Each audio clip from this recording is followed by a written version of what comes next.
An unexpected bond formed between a deaf girl as well as a rescued donkey, and their relationship shocked the globe. While spending time together one day, the girl performed something really incredible. A donkey was discovered at a deserted property. The unfortunate animal was abandoned there despite its afflictions and wounds. How lengthy the animal went without care or nourishment remained a mystery. Those who came upon the donkey were outraged by the animal's abuse and sought assistance quickly. The donkey, now known as Shocks, was relocated to a secure area. Since 1969, donkeys have been helped by the Donkey Shelter in Birmingham. In assisting these creatures on so many different continents, our organization has achieved really worldwide relevance. For rehabilitating sharks, this refuge was the place to go. The refuge staff first worried about sharks. It was a while before the donkey's physical wounds healed completely, and even then, sometimes, we get a glimpse of him having trouble keeping his balance. Nonetheless, everyone who encountered the cute animal saw how happy he remained despite his history, and his optimism was contagious to all those in his vicinity. His bond with a little girl called Amber Reswig is a particularly shocking example of his vivacious attitude. June of 2010. Tracy contacted us after having preterm births with her twins, Amber and Hope. Sadly, this resulted in health issues for them. Thankfully, she made a full recovery and no lasting damage was done. Not even her sister could make that claim. The infant had to have emergency surgery, and she would need other procedures throughout her lifetime. Tracy's husband, Julian, and the dad of his children, the twins, was consumed with concern. However, because to advancements in science and surgery, notably in the UK, Amber was able to have a tracheotomy that ultimately saved her life. She had lung hemorrhage at birth, and the surgery to seal up her voice cords was a success. Amber's breathing has normalized. Even though this was the biggest challenge Amber had ever faced, a new one soon presented itself. The tracheotomy was successful in that it restored Amber's capacity to breathe, but it also rendered her speechless.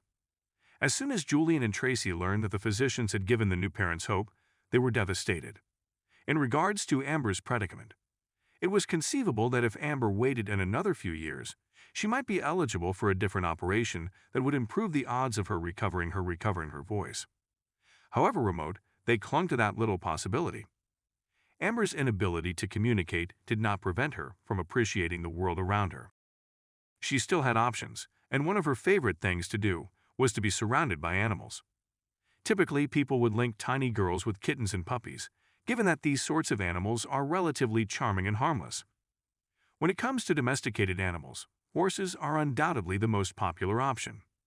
Taking up a hobby like horseback riding may be something to think about. Its attraction is global and adolescent girls are no different. However, the creature that stuck out the most to her were donkeys. Tracy had learned not too distant past that a donkey friendship may be beneficial for youngsters with particular difficulties. To some, this could come as a big surprise. Unfortunately, these organisms are quite delicate. They tend to be kind and friendly with strangers. The way they treat children is a good indicator of this.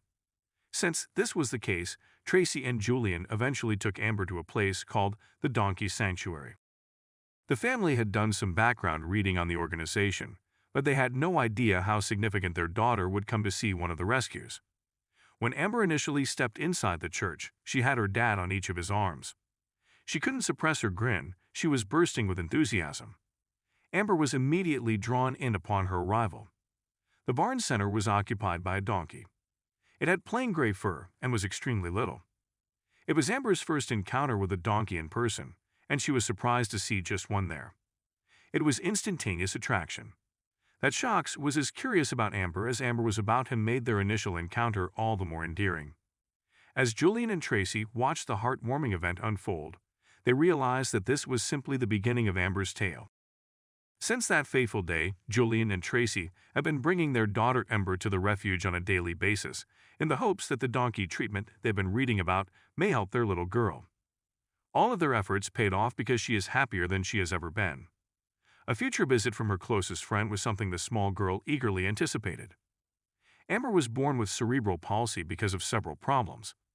Even though she had trouble coordinating her movements exactly as she desired, her partner never left her side, watching carefully to make sure she was stable. However, after interacting with sharks, they felt more at ease about their daughter's safety. The reason for this is that Amber was able to freely explore her environment without fear of being attacked by sharks.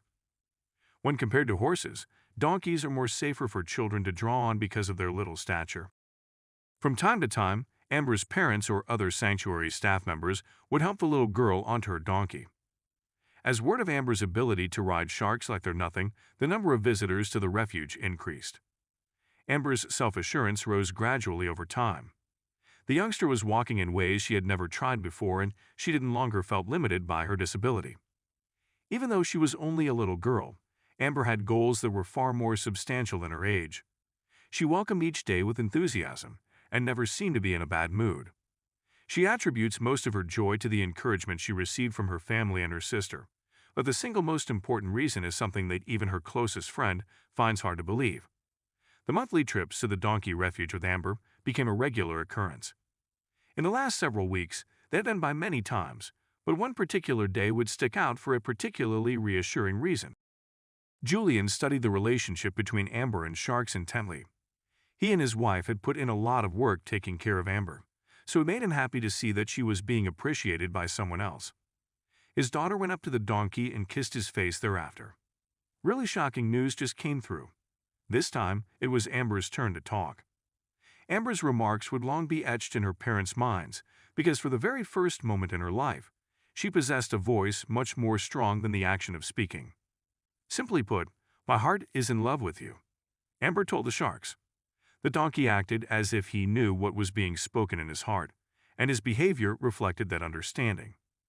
Immediately he answered with his own sounds in the midst of the connection with everyone's eyes on them. The sharks and the Amber relied on each other for support. Hearing her daughter's sweet voice, Tracy was overcome with emotion and began to cry. As Tracy reminisced on the recollection of Amber communicating for the very first time, she recalled it had been such an intense moment. "I couldn't think my kid had finally discovered her voice." In 2016, Julian and Tracy wrote a book dedicated to their daughter and sharks, and it touched the hearts of everyone who had heard the news. They called it Amber's Donkey, a touching story about how a little girl and a donkey help each other overcome their traumas. Who thought that a girl who was born mute would find the courage to speak after falling in love with an animal? I'm curious as to which element of the narrative resonated most with you. Leave your thoughts below.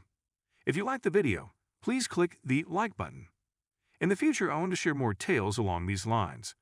So if you would like to see more, you need to subscribe. Take care.